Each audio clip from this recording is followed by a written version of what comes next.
السلام علیکم دوستوں، اب ہم بڑھیں گے اپنے تیسرے ویڈیو کے تیسرے پہلو میں۔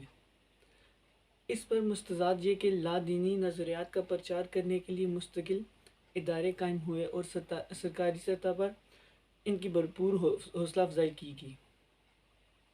اب خود سوچئے کہ جس نوخیز نسل کے سامنے گھر کا پورا ماحول بے دین ہو، تعلیم گاہوں میں دینی ماحول کا فقدان ہو، گلی کوچوں، سڑکوں اور بازاروں سے بے دینی کا غلیظ اور مسموم دھواں اٹھ رہا ہو، زندگی کے ایک ایک شعبے سے دین کو کھرچ کھرچ کر صاف کر دیا گیا ہو، والدین سے اساتذہ تک اور صدر سے چپڑاسی تک نئی نسل کے سامنے دینداری، خدا ترسی اور خوف آخرت کا کوئی نمونہ سرے سے موجود نہ ہو، اور جس ملک میں قدم قدم پر فواہش و منکرات، بے حیائی اور بد اخلاقی اور درندگی اور شیطانیت کا سامان موجود ہو، کیا آپ وہاں کی نئی نسل سے دینداری، شرافت اور انسانی قدروں کے احترام کی توقع کر سکتے ہیں؟ نہیں، بالکل نہیں۔ جس نسل کا خمیر تخریب سے اٹھایا گیا ہو، کیا وہ کوئی تعمیری کارنامہ انجام دے سکتی ہے جو خود معاشرے کے عمومی بگاڑ کی پیداوار ہو؟ کیا وہ کسی درجے میں بھی معاشرے کی اصلاح کے لیے مفید اور کارآمد ہو سکتا ہے؟ نہیں۔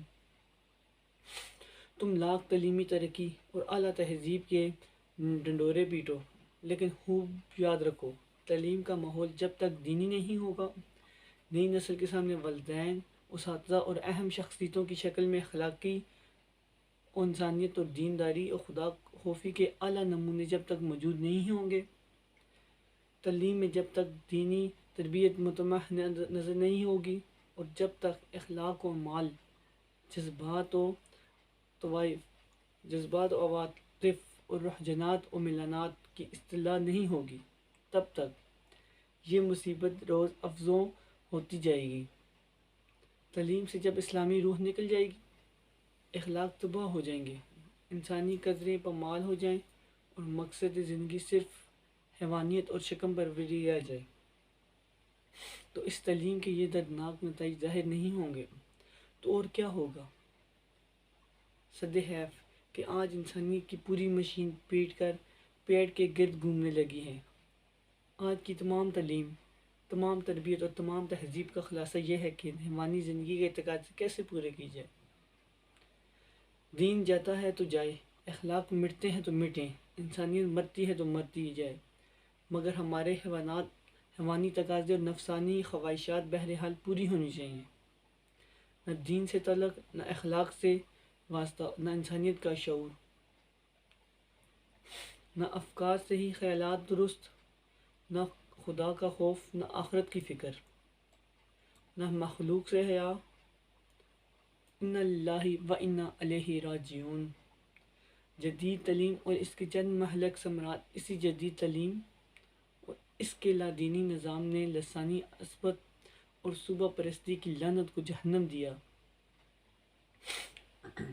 اس کی وجہ سے مشرقی بازو کٹ گیا اور اب کراچی اور سندھ میں بھی شب و روز اس کے دردناک مناظر دیکھنے میں ملتے ہیں۔ نامعلوم اس بدنصیب قوم کا انجام کیا ہوگا۔ انسانی اقدار اور احترام انسانیت کا شعور پیدا کرنے کے لیے دین و مذہب کے سوا کوئی چارہ نہیں۔ ہم بارہا ان صفحات میں صاف صاف کہہ چکے ہیں کہ آخرت کی نجات اور دنیا کی سعادت صرف اسلامی تعلیمات اور اسلامی ہدایات تو احکامات میں مضمر ہے۔ اس کے سو خسارہ ہی خسارہ ہے۔ تعلیم کا مقصد روح کی بالیدگی، نفس کی پاکیزگی، سیرت و کردار کی بلندی اور ظاہر و باطن کی طہارت و نظافت ہونا چاہیے، اور یہ جب ہی ہو سکتا ہے کہ اس تعلیمی قالب میں دینی اور روح بطور مقصد جلوہ گر ہوں، اور جب تم اپنے وسائل کی پوری قوت سے دین کو ختم کر رہے ہو اور دین کا مضحکہ اڑا کر اسے رسوا کرنے کی ہر ممکن کوشش کر رہے ہو، تو اس کے بدترین نتائج کے لیے بھی تیار ہو۔ دوستو، آج ہم جس وقت سے گزرے ہیں یہ بہت ہی خطرناک جا رہا ہے۔ انسانی اقدار و احترام، انسانیت کا شعور پیدا کرنے کے لیے دین و مذہب میں کے سوا کوئی چارہ گھر نہیں۔ ہم بارہا ان صفحات میں صاف صاف کہہ چکے ہیں کہ آخرت کی نجات دنیا کی سعادت صرف اسلامی تعلیمات و اسلامی ہدایت کے مطابق گزاریں۔